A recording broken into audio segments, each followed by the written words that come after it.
Hello भाई लोगों, एक पेन टैबलेट परचेस कर लिया है।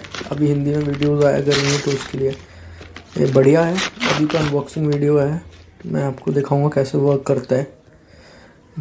हाँ, G67 G640 सॉरी, या बढ़िया चलता है। आप देखोगे, ये देखो अपना पेन टैबलेट है।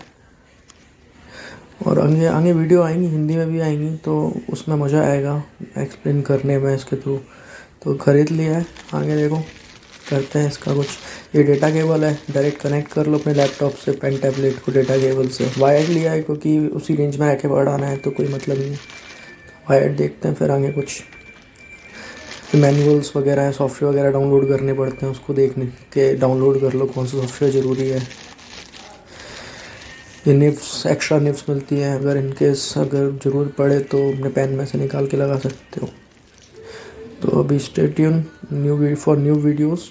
ऑफ कोर्स हिंदी में लाएंगे फॉर हिंदी ऑडियंस। तो फायरवॉल, आईटी सिक्योरिटी और भी बहुत सारी चीज़ें आने को है। तो सब्सक्राइब कर लो, कमेंट कर दो, शेयर कर दो।